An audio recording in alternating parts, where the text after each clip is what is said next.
De la deuxième semaine du temps pascal, le 13 avril 2026.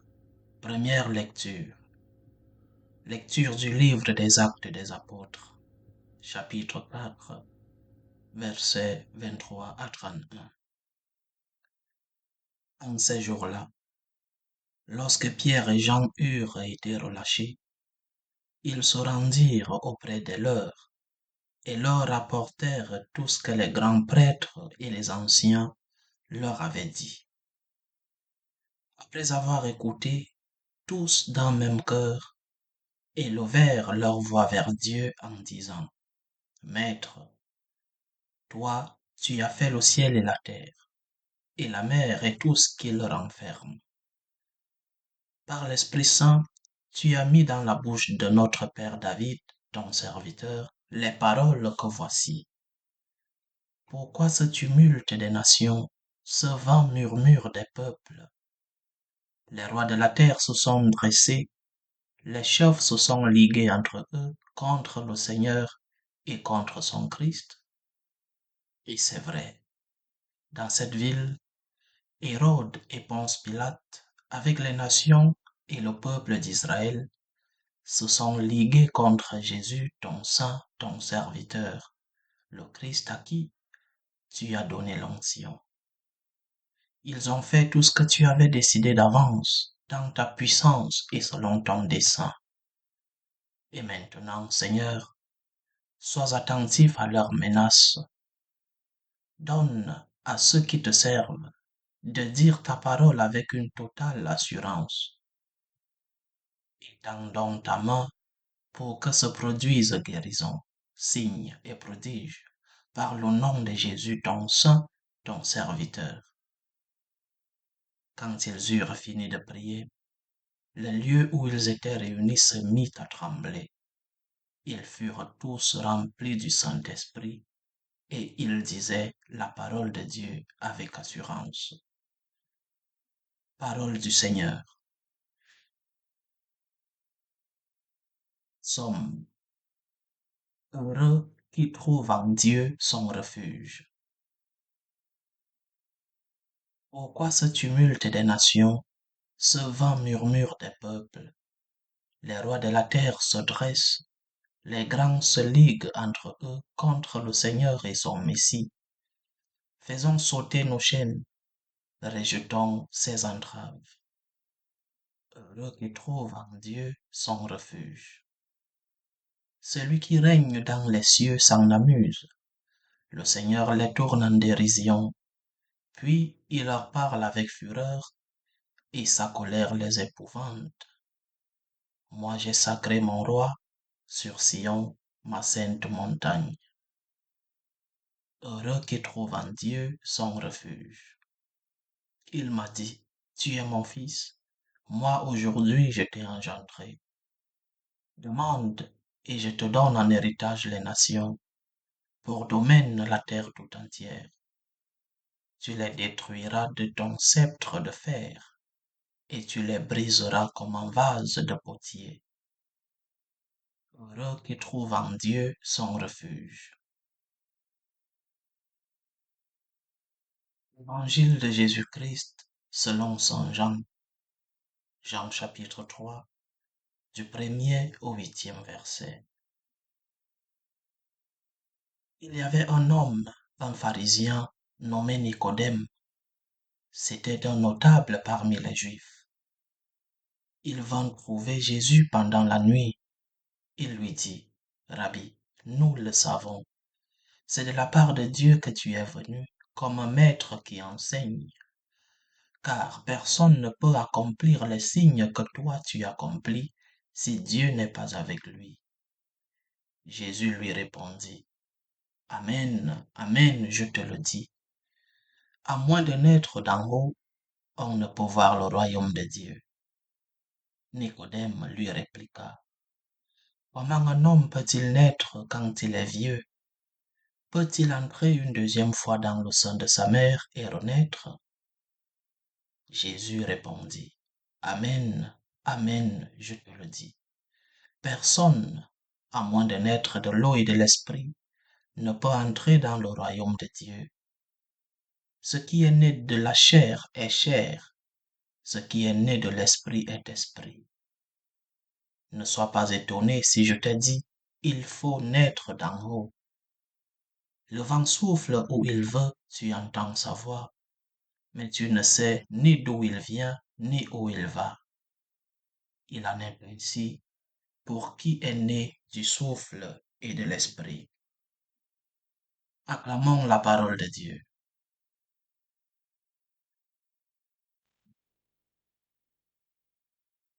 Comment un homme peut-il naître de nouveau? C'était cela la question de Nicodème qui parlait d'un fait physique, ce qui est évidemment impossible.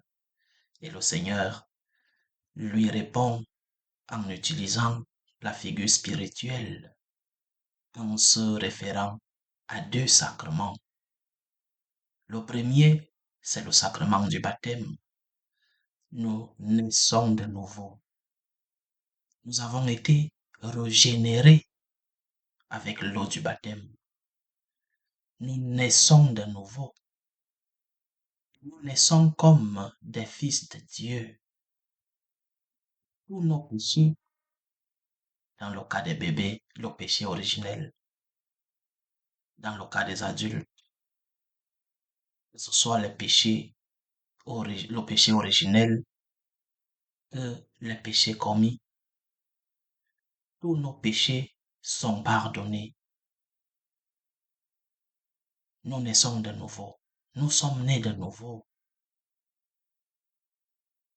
Le baptême nous imprime ce qu'on appelle en théologie le caractère, c'est-à-dire qu'on ne le reçoit qu'une seule fois dans la vie.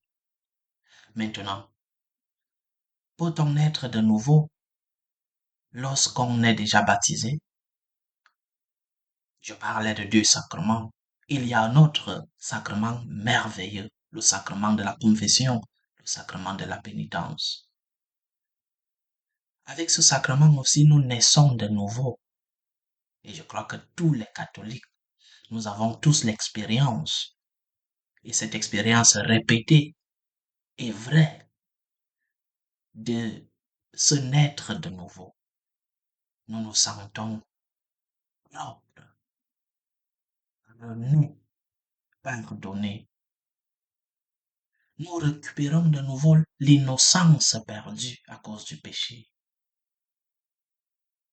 Même si il y a possibilité de retomber,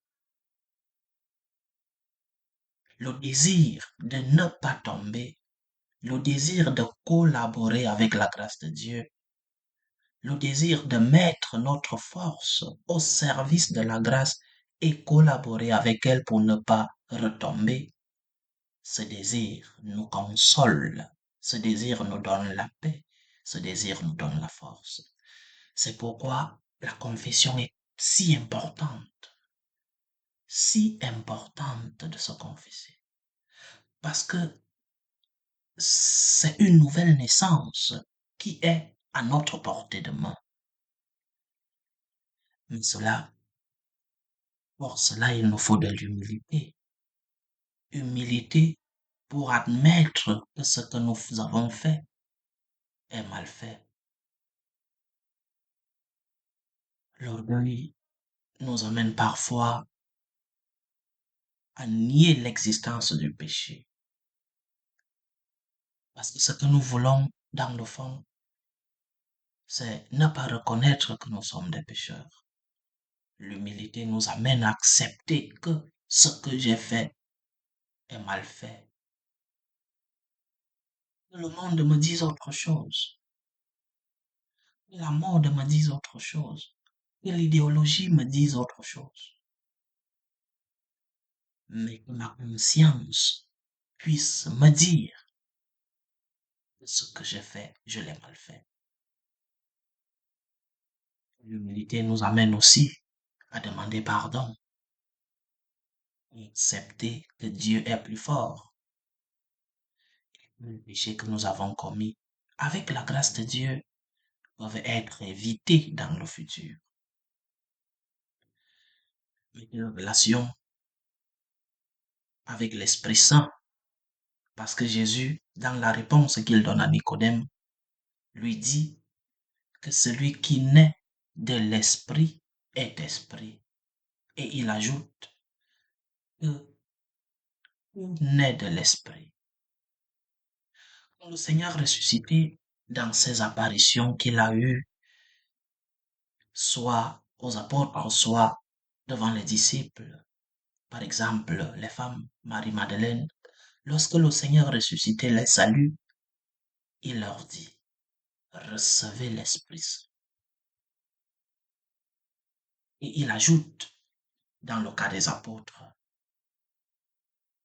donnez les péchés. L'Esprit Saint a donc comme un objectif de sanctification. Si, dans la Sainte Trinité, un seul Dieu, trois personnes, un Dieu unique, créateur, un Dieu unique, rédempteur, un Dieu unique, sanctificateur. Mais nous disons que l'Esprit Saint a comme spécialité pour chacun de nous. Et cette spécialité, c'est la sanctification.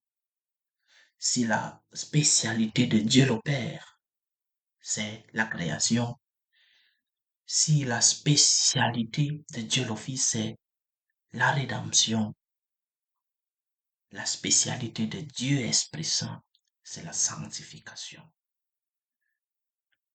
Alors, la relation avec l'Esprit, la relation, voulais-je dire, entre l'Esprit Saint et le pardon des péchés est essentielle. Parce que la confession, le sacrement de la pénitence, c'est ce sacrement dans lequel nous naissons de nouveau. Différent du sacrement du baptême. Mais l'effet est partiellement le même. Le baptême pardonne les péchés commis avant d'être baptisé. La confession pardonne les péchés commis après avoir été baptisé. Mais l'objectif, tout en étant différent, ces deux sacrements, l'objectif est le même. Pardonner les péchés. Alors laisse-toi sanctifier. Laisse que l'Esprit Saint agisse en toi. Laisse-toi pardonner. Il faut de l'humilité. C'est impossible d'avancer dans ce chemin vers la sainteté sans humilité. Seigneur, je suis un pécheur, mais je m'offre à toi. Je m'offre à ta divine miséricorde. Je m'offre à ta grâce et je viens humblement, honteusement pour te dire, j'ai péché, Seigneur.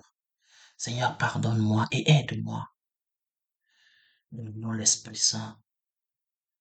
Il nous aide, il nous remplisse d'humilité pour pouvoir dire au Seigneur, Seigneur, j'ai péché, pardonne-moi. C'est comme ça que nous naissons de nouveau, même si nous devons recommencer, même si nous devons chaque jour naître de nouveau spirituellement. Le Seigneur est miséricordieux, il nous envoie son Esprit Saint, que nous puissions recevoir cette miséricorde à travers le pardon des péchés. Le Seigneur nous aide. Loué soit Jésus-Christ.